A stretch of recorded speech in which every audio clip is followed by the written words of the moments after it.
Well, I don't agree at all. First off, how is it possible that anybody with any kind of sanity would consider the United States or Britain or the West in general to be in any kind of position to be punishing anyone for any illegalities? If we want to take a look at Iraq, there is at least 1 million, probably even close to 2 million dead. We invaded that country, destroyed it, created millions of orphans, millions of refugees, and never even so much as apologized for that. Let's go back to Vietnam, where we dropped 20 million bombs, more than all of World War II combined. We have destroyed so many countries. We have tortured and killed and maimed and raped around this planet. Who in the hell in their right mind would consider the United States or the West in general to be in any position to punish anybody? Never mind the obvious facts that this is a false flag attack and a long list of false flag attacks, which let's get into that, please. Well, we don't operate under international law. What we have is the color of law, the law of the jungle, in which the rich and the powerful basically determine what goes and what doesn't go. Iraq is a perfect example of that. Why isn't Tony Blair and George Bush rotting away in a prison cell for the rest of their lives? Because the law is not being applied. These are war criminals and they should be in prison for the rest of their lives, if not executed, if their own rules were adhered to for their own crimes.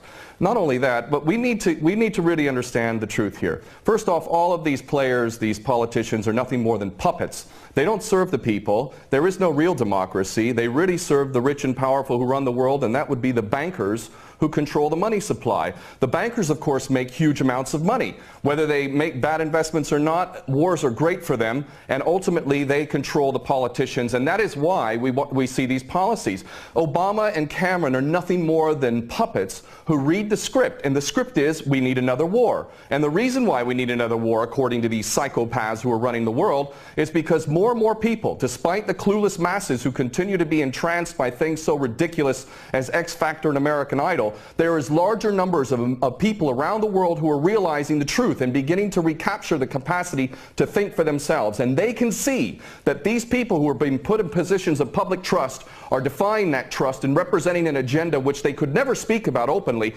because they're nothing more than prostitutes and nothing more than minions for the powers that be. Well, the Greater Israel Project is all about destabilizing surrounding nations, ultimately in pursuit of this dream of Greater Israel from the Euphrates down to the Nile, all the way over to the Eastern Mediterranean. This is the dream of these psychopaths, and so destabilizing governments, creating sectarian strife is all part of that menu and all part of the design to create Greater Israel. So that goes, it's self-evident. But I have to go back to what this gentleman is saying in Washington, D.C. about America not wanting to get involved or Obama not getting involved. What are you talking about?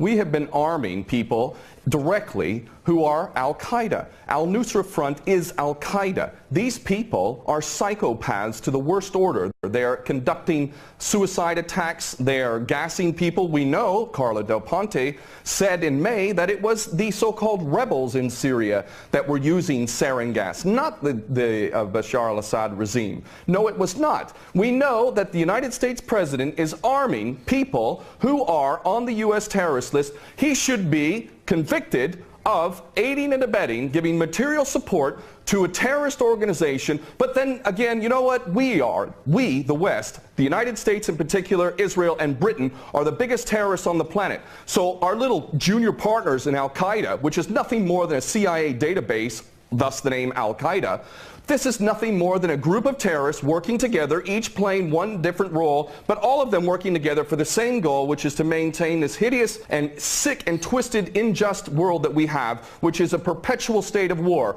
Always one illusion, one boogeyman after another. But the fact is, Obama is nothing more than a puppet war criminal, just like his predecessor and every other U.S. president before him. So please don't tell people out there that the U.S. is not involved. It's directly involved, and it is arming people who are absolute psychopaths. Because the United States has never been interested in anything. Ken O'Keefe, go ahead. Has never been interested in anything other than war.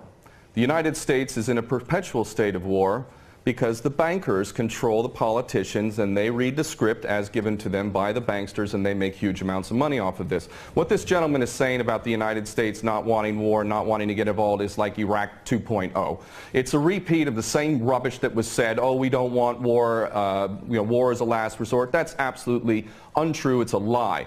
Those that are in government are nothing more than prostitutes who are carrying out the orders of those who are in charge of them, and those that are in charge want another war. And part of that that is what we discussed earlier, the Greater Israel Project, to destabilize any Arab regime which might have any kind of autonomy and self-determination. Any regime in the Arab world that is not an absolute puppet cannot be tolerated. And who are the nations that we target? Those that are not puppets. We don't target those like the Saudi regime, which is the biggest human rights violator in that region. It's cutting off people's heads in public, cutting off hands. It is the most grotesque regime on the planet, and yet we give that regime weapons and it's no problem whatsoever. The duplicity and hypocrisy of the United States and the West can't even be measured. It is so enormous. And these mouthpieces, such as this gentleman in Washington, is only doing a disservice to himself and his country. And the fact is that American sons and daughters will get involved in this yet again, and these chicken hawks who are pretending to care about the Syrian people are going to be sacrificing not their own sons and daughters. I would like this man to send his sons and daughters and his grandchildren off to Syria when this turns into a greater conflict, because this is what we're flirting with, is a world war, a third world war. This is not a joke. We are flirting with a third world war on the basis that apparently we care so much about the Syrian people, just like we care so much about the Iraqi people and the Afghani people. The only people that buy this sort of stuff are either bought-off prostitutes or the dumbest of the dumb. And we're also led to believe that Assad is the dumbest idiot dictator on the planet now, isn't he? Because he invited UN inspectors to come in, and he brought them in on the very day that they come in. He decides to attack his own people 10 miles away from where the inspectors arrive. This is beyond ridiculous, and the only people that buy this, again, are bought-off prostitutes or the dumbest of the dumb. Well, there's no question that they don't intend for limited strikes, and that's not going to do anything. They want to go in full scale. That's the plan. Of course, they'll use pretext to be able to justify the initial attack, and then they'll concoct more things to justify a greater involvement. The Daily Mail reported here in the UK, and it's commonly understood to those who are paying attention, that defense contractors, leaked emails from defense contractors proved that there was already an approved plan from Obama down to give these psychopath terrorists, Al-Nusra Front, chemical weapons. We know that Al-Nusra Front, 12 individuals in Turkey were caught with 2 kilos of sarin gas. Where did they get that from?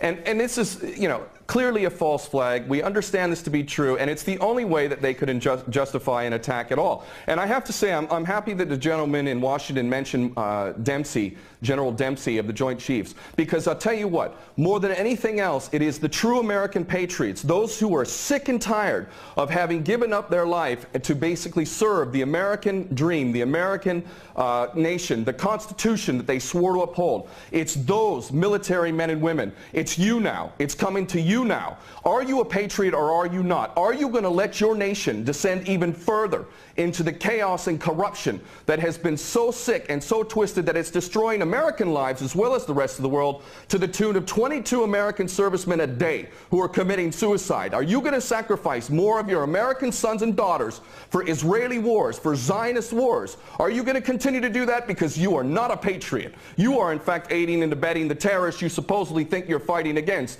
And those Americans who are waking up to this, I hope to God, in the military in particular, that you refuse your orders.